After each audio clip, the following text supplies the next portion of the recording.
आज हमारे सामने दो टॉपिक्स हैं।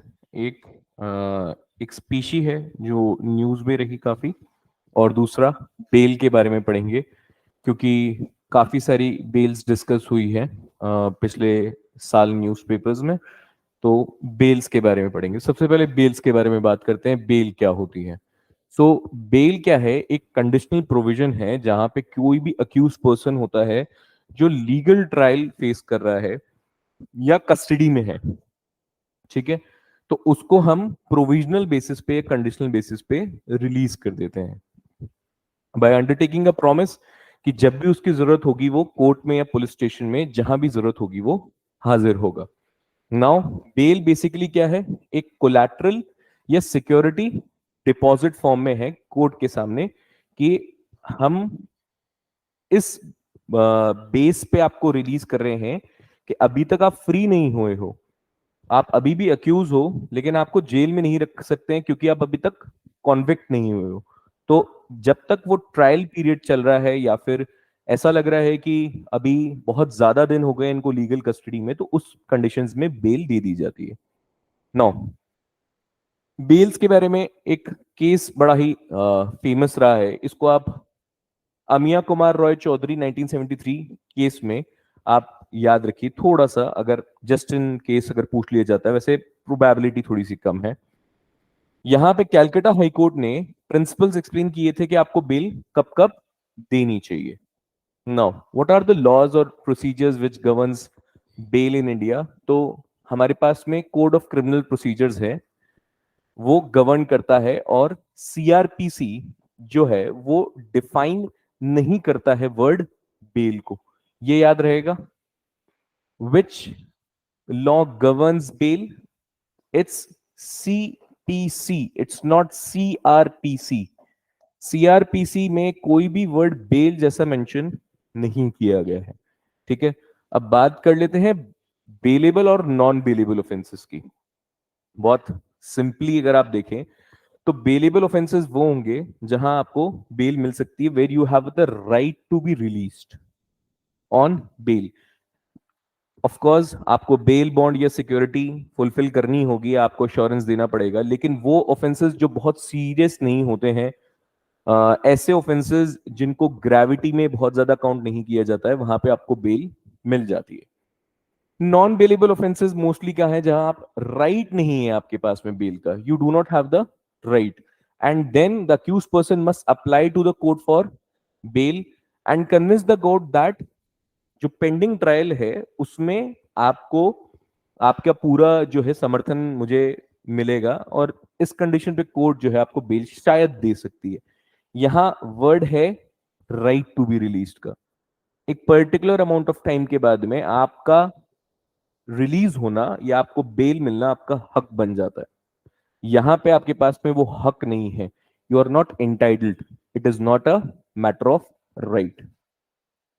अच्छा, नॉन बेलेबल ऑफेंस का मतलब ये नहीं होता है कि बेल मिलेगी ही नहीं। यस, कोर्ट ग्रांट करेगा, but not as a matter of right, you have to convince the court.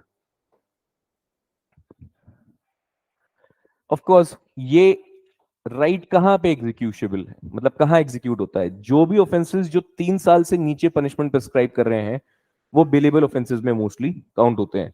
जहां पे पनिशेबल या ऑफेंसेस जो हैं वो 3 साल से ज्यादा प्रिस्क्राइब कर रहे हैं पनिशमेंट, वो है आपके नॉन बेलेबल ऑफेंसेस में। Minor traffic traffic violations, property offences, मतलब सिविल लॉस के रिगार्डिंग अगर बात की जाए तो वो मर्डर, थेफ्ट, क्योंकि ये ग्रेविटी और सीरियसनेस क्राइम यहाँ पे बहुत ज्यादा है, तो ये नॉन बेलेबल ऑफेंसेस होंगे। इस वक्त इंडिया के अंदर में हमारे सिस्टम में 3 टाइप की बेल्स हैं। पहला रेगुलर बेल, दूसरा इंटरिम बेल, और तीसरा एंटिसिपेटरी बेल। रेगुलर बेल क्या होती है? कोर्ट रिलीज कर देता है किसी भी पर्सन को who is already under arrest, police custody में है। Now this is granted under 347 और 437 एंड 439 ऑफ सीआरपीसी। आपको बेल एप्लीकेशन फाइल करनी पड़ेगी और उसके बाद में आपको रेगुलर बेल मिल जाती है। इंटरिम बेल क्या है? शॉर्ट पीरियड के लिए, टेम्परेरी टाइम के लिए। ये है permanent bail. Short period of time के लिए आप अपील करते हैं जब आपका रेगुलर बेल जो है वो कोर्ट के सामने पेंडिंग है। Till that application is pending, या फिर एंटिसिपेटरी बेल के लिए आपने अप्लाई किया है वो पेंडिंग है, तो उस बीच में, उस पीरियड के बीच में आपको इंटरिम बेल ग्रांट की जा सकती है। Now what is anticipatory bell?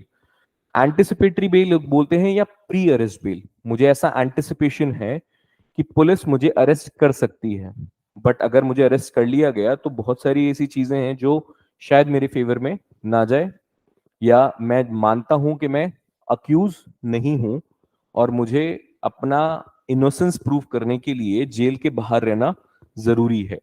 ऐसे केस में हम बेल के लिए अप्लाई करते हैं बिफोर बीइंग अरेस्टेड, अरेस्ट होने की भी पहले। That is called as anticipatory bail under section 438 of CrPC, and this is issued by only sessions court and high court. Anticipatory bail सिर्फ ये दो कोर्ट ही इशू कर सकते हैं। नेक्स्ट, कैंसिलेशन ऑफ बेल पे आते हैं। आपकी बेल रिजेक्ट भी की जा सकती है जब आपने एप्लीकेशन फाइल करी। आपकी बेल ग्रांट होने के बाद में वो कैंसिल भी हो सकती है लेटर स्टेजेस पे, and the court has the power to do that, and it can give the directions to the police officer कि इनकी बेल कैंसिल हो चुकी है, अब आप इनको क्या करके आए, अरेस्ट करें और पुलिस कस्टडी में ले ले। Now in which cases bail is an exception and not a rule. Legislation which prescribes an alternative criminal law framework, such as NDPS Act, UAPA, Prevention of Money Laundering Act, makes the bail an exception rather than a rule.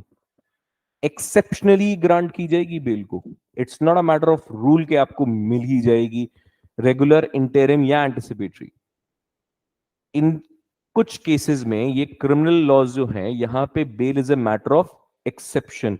It is not a matter of rule that the court has to, और matter of right that the accused person has the right for the bail. Next हमारे सामने एक छोटा सा topic है. ये आप पशु देख रहे होंगे, अच्छा सा रिलेट कर पा रहे हैं थोड़ा बहुत. इसको देख के जिसकी भी शक्ल दिमाग में आ रही है वो तुम्हारा बेस्ट फ्रेंड है. इसका नाम है हुलॉक गिबन. मेरे को उसको देख के मेरे बहुत अच्छे दोस्त की याद आ रही है, उसकी शादी भी है कल. So happy married life. नाम नहीं लिखूंगा, अभी भी ऐसा दिखता है, बाद में भी ऐसा ही हो जाएगा. Now about hoolock gibbon. It is the only app found in India. समझ गए ना? एप, कुछ होते हैं चेप और बाकी हैं app. Smallest and the fastest all the apps. कहां मिलेगा? सब ट्रॉपिकल और ट्रॉपिकल फॉरेस्ट में. अब आपको ये समझने की जरूरत है कि ये वर्ड लिखते ही आपको दिमाग में वेस्टर्न घाट्स और हिमालयाज वाला रीजन आ जाना चाहिए. हाँ जी, कहाँ का है? मोस्टली बांग्लादेशी थे यहाँ आए थे. पोस्ट मॉडर्न मैंने आपको पढ़ाया है. North east India, Myanmar and south west China. हमारे लिए north east India again Himalayan region है, तो यहाँ पे हमको पता है कि डेंस फॉरेस्ट है, ट्रॉपिकल फॉरेस्ट है, इसलिए it can not adapt to live on ground and can not adapt to high temperatures.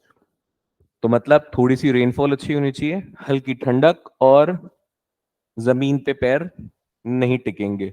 इसीलिए देखो कहाँ लटका हुआ है. ऐसे जीव जंतुओं के आगे अपने किसी भी रिलेटिव का, दोस्त का नाम लिख के याद करो और ऐसा इमेजिनेशन करो. अब तुम हुलॉक गिबन को भूल नहीं पाओगे, मैं तो नहीं भूल पाऊंगा. ठीक है. The primary threat of course her animal की प्राइमरी थ्रेट है डिफॉरेस्टेशन, नेशनल हैबिटेट का डिस्ट्रक्शन. स्टेटस क्या है इस वक्त? अगर बात की जाए तो वेस्टर्न हुलॉक गिबन जो है वो एंडेंजर्ड है और eastern it is vulnerable. Schedule 1 Indian wild life protection act के शेड्यूल 1 में दोनों ही स्पीशीज लिस्टेड हैं. कौन सी? ईस्टर्न और वेस्टर्न हुलॉक गिबन. हाँ जी, देख रहे हो ये एक हाथ से कुछ ना कुछ खुजा रहा है. और एप्स की कैटेगरी में बात कर लेते हैं. एप्स क्या है? जिनकी ये पूंछ की तरफ इशारा कर रहा है, तुम ज्यादा दूर पहुंच गए हो। चिंपैंजी, ओरंगुटान, गोरिल्ला एंड, ये एप्स की कैटेगरी में है। और स्मॉलेस्ट एप कौन सा है? हुलॉक। बड़ा वाला जो है तुम्हारा सबसे बड़ा दोस्त है, मुझे बताना कि उनमें से कौन सा एप है ये, सबसे बड़ा वाला एप कौन सा होता है? Now there are 20 species of gibbon and इनमें से एक जो है सिर्फ कौन सा? Hoolock gibbon. वो कहां मिल रहा है? हमारे देश में। पहला जो आप देखेंगे, फर्स्ट मीटिंग हुई है ऐसे दोस्तों को बचाने के लिए, ग्लोबल गिबन नेटवर्क। और वो कहां हुई है हमारे पास में भी? चाइना में। क्या है ग्लोबल गिबन नेटवर्क? एक जयपुर में भी मिलता है, गलत मीटिंग हुई थी। 2020 में इंटरनेशनल गिबन डे में बताया गया कि ठीक है, एक इनिशिएटिव लेते हैं, ऐसे जीव जंतुओं को बचा लेते हैं, नहीं तो शादी होके खत्म हो जाएंगे बेचारे। वो वल्नरेबल और एंडेंजर्ड स्टेटस इसीलिए है, देखो तुम। I am not wrong please, आप गलत समझ रहे हैं।